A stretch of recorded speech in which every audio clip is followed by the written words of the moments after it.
Assalamualaikum warahmatullahi wabarakatuh, Sobat BMC. Jumpa lagi bersama saya Tony Kristanto, masih di saluran kesayangan kita Bumi Mojopahit Channel. Nah Sobat, untuk di episode kita kali ini saya ingin mengajak Anda untuk mengenal dari salah satu dapur tombak, Sobat. Nah, dapur tombak ini diyakini, ada yang meyakini bahwasanya untuk di dapur tombak ini adalah dipakai oleh raja-raja zaman dahulu untuk ritual-ritual tertentu dalam hal keagamaan. Jadi ritual-ritual keagamaan. Nah, seperti itu. Ada yang bilang seperti itu.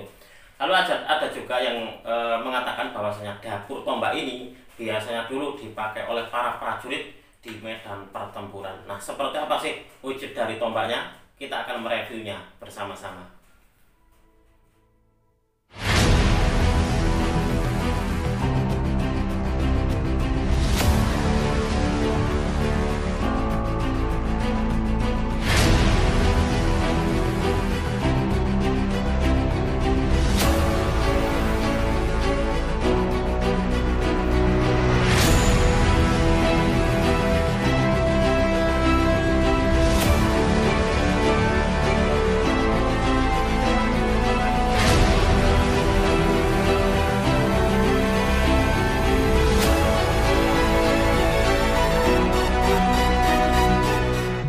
Sobat BMC, kita akan melanjutkan lagi untuk mereview dari salah satu dapur tombak. Karena kalau kita biasanya kan mereview dari dapur-dapur keris. Nah, di sini nanti saya ingin memberikan sebuah selingan atau jeda gitu.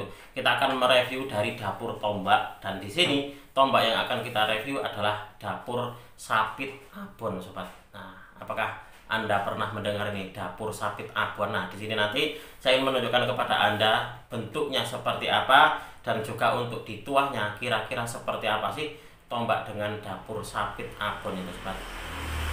Coba kita akan buka dulu penutupnya. Nah, ini kalau untuk di saya pribadi, tombak ini sudah sangat lama sekali saya koleksi, Sobat. Jadi kapan hari itu saya ambil tombak-tombak saya yang ada di rumah saya yang satunya itu untuk saya buatkan landean. Nah, ini untuk di landeannya, ini landean baru. Nah, saya buatkan seperti ini. Kalau untuk di aslinya, ini dulu tidak ada landeannya. Terus saya belikan gitu landean yang berapa ya, sekitar 2 meter, 1 meter lebih kalau nggak salah, panjang gitu. Jadi kok untuk saat ini kok tidak efisien gitu loh untuk landean-landean yang panjang. Nah, efisiensinya itu yang sekitar segini. Itulah kenapa semua tombak saya akhirnya saya ganti landeannya jadi landean seperti ini. Nah, jadi dipakai sebagai sebuah koleksi itu kayaknya serasi, bagus banget gitu loh. Tidak terlalu tinggi dan juga tidak terlalu pendek. Jadi ini adalah menurut saya gitu, ukurannya sudah sangat serasi sekali. Nah, seperti ini. Coba kita akan melihat wujud dari tombaknya seperti apa, Sobat. Nah, ini sudah dalam posisi diwarangi, Sobat. Nah, ini adalah tombak dengan dapur Sapit Abon. Seperti ini. Nah, ini adalah yang paling bisa dikatakan paling menjadi ciri khas dari dapur Sapit Abon atau tombak Sapit Abon adalah dia ada sapitnya. Nah, di sini nih. Sapit itu kalau saya boleh memaknainya adalah semacam kayak capit. Nah, sapit itu capit kayak kalau di hewan itu kayak di kepiting itu capitnya kepiting itu seperti itu, atau udang, capitnya udang. Nah, seperti itu. Artinya kayak gitu ternyata. Kalau untuk di arti abon itu saya masih belum tahu kira-kira apa ya. Karena saya mencari di referensi gitu, tidak menemukan. Yang saya temukan adalah cuma sapit gitu saja. Sapit itu adalah semacam kayak ini loh, capitnya udang atau capitnya dari kepiting itu seperti itu. Nah, ini adalah wujud dari pusakanya. Nah, kalau Anda melihat di sini, Sobat, untuk di pamornya ini sangat luar biasa.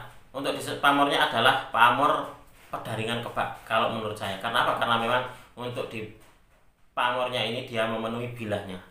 Nah, dan juga nanti akan saya tunjukkan kepada Anda bahwasanya untuk di bilahnya ini bersap-sap ini, Sobat, untuk di bilah pamornya. Nah, pamor dan juga bilahnya ini ya bersap-sap sangat luar biasa sekali. Ini adalah salah satu dari karya seni yang patut untuk kita hargai, patut kita lestarikan, karena jangan sampai gini. Kalau kita melihat di sini pusaka yang bagus seperti ini, jangan sampai diabaikan, jangan sampai terus apalagi gini, apalagi dilarung gitu, terus diapakan yang bersifat merusak, jangan sampai lah. Seperti ini atau pusaka-pusaka leluhur kita itu pasti memiliki tujuan-tujuan yang mulia, tujuan-tujuan yang bisa dikatakan baik, jangan sampai gitu. Karena kita tidak tahu, karena ketidaktahuan kita dan ketidakmauan kita untuk tahu gitu, akhirnya kita merusaknya. Jangan sampai seperti itu sobat, sangat disayangkan sekali. Oke, akan saya tunjukkan kepada Anda sekalian, kita akan belajar bersama-sama tentang dapur tombak sapit abon. Saya akan menunjukkan kepada Anda di buku dapur dulu sobat, tentang bentuk dari tombak sapit abon itu seperti apa.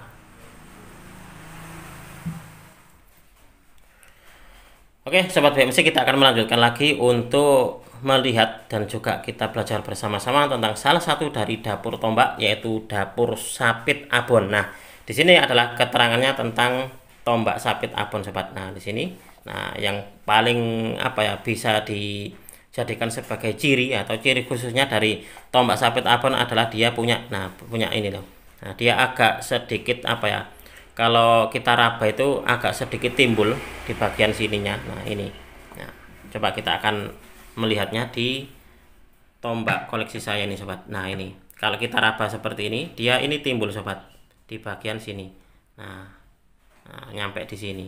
Untuk di bagian tengah sampai di ujung dia cuma pipih biasa. Jadi tidak ada yang menonjol. Yang menonjol ada di bagian ini. Nah, ini adalah dapur sapit abon sobat.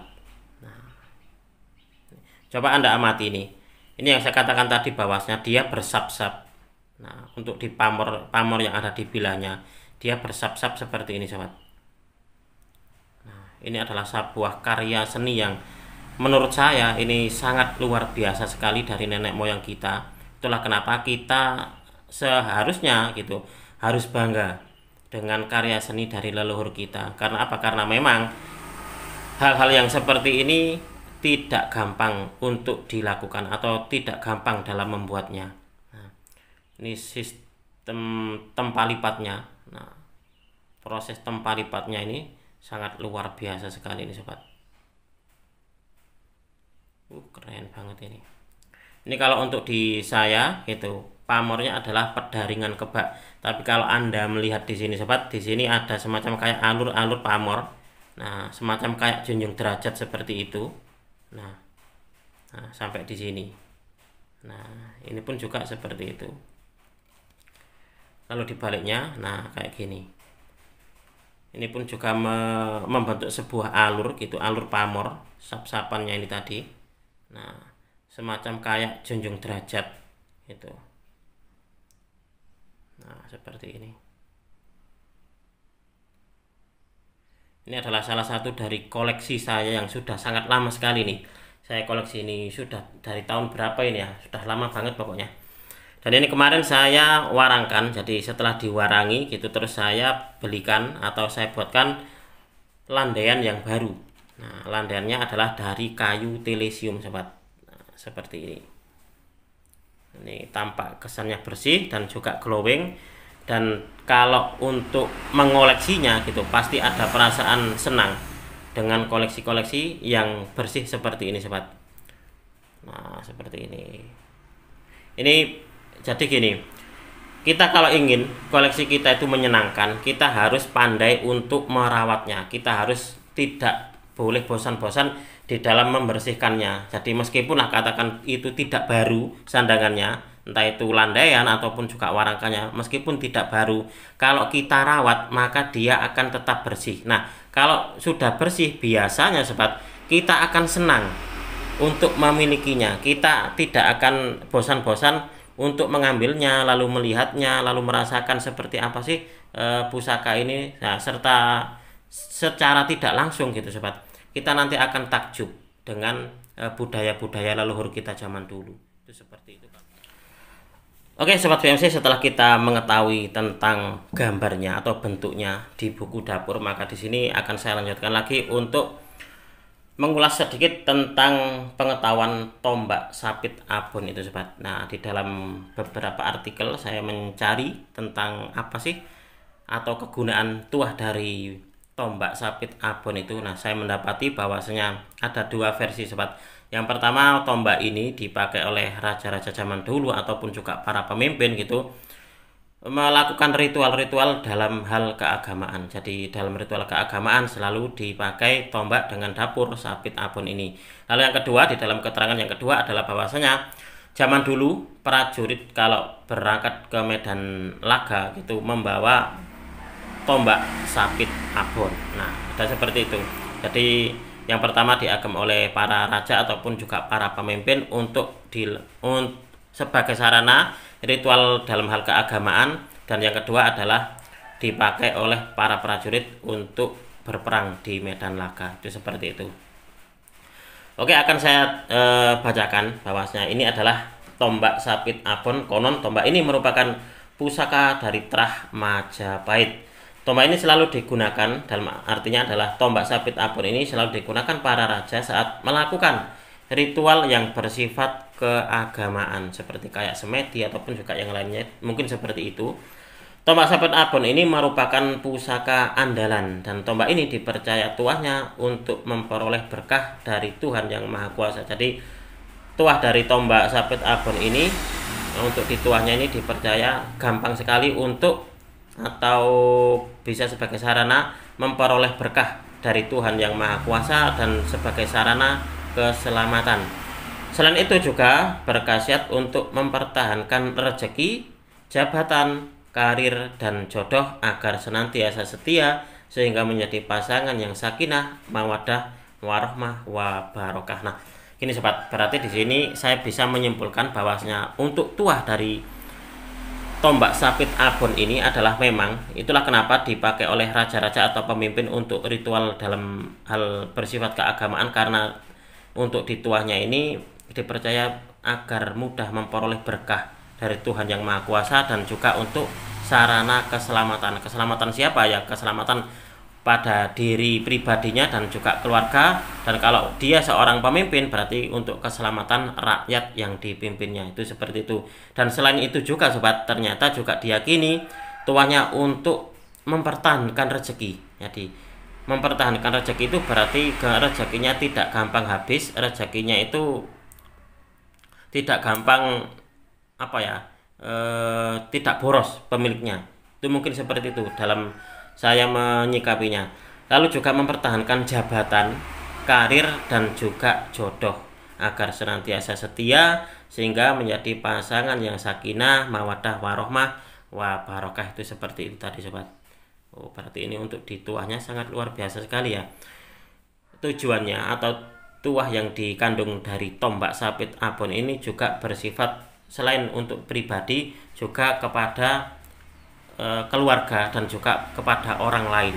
Itu seperti itu. Lalu untuk di pamornya Sobat, nah kalau di sini saya melihatnya pamornya adalah pamor pedaringan kebak. Nah, karena untuk di pamornya sendiri dia memenuhi dari bilah. Nah seperti ini. Ini adalah pamor pedaringan kebak. Menurut saya ini di dalam pengetahuan Tosan Aji saya, pedaringan kebak ini memiliki arti wadah atau tempat beras yang terisi penuh, perlambang sebuah kesejahteraan dan kemakmuran hidup. Nah seperti itu dalam kepercayaan masyarakat pecinta keris Sobat. Makna filosofi tersebut membuat pemilik pusaka dengan pamor pedaringan kebak ini akan senantiasa dianugerahi murah rezeki, hidup sejahtera, dan berkecukupan atas karunia dari Tuhan Yang Maha Kuasa. Nah itu adalah tuah dari pamor pedaringan kebak seperti yang saya ketahui.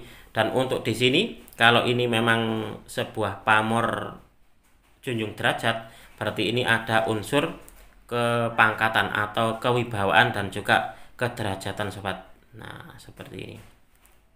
Seperti yang kita ketahui bahwasanya pamor-pamor kepangkatan seperti halnya kayak junjung derajat ataupun juga ondo agung itu sangat banyak dicari oleh para kolektor dan juga para pecinta Tosan Aji. Karena apa? Karena memang tuahnya ini diyakini berkisar pada hal-hal yang baik, pada hal-hal kewibawaan, pada hal yang bisa mengangkat derajat pemiliknya. Nah, seperti itu. Nah, ini adalah wujud dari pusakanya. Ini sangat bagus banget ini ya. Sangat menyenangkan sekali nih wujud dari pusakanya, sobat.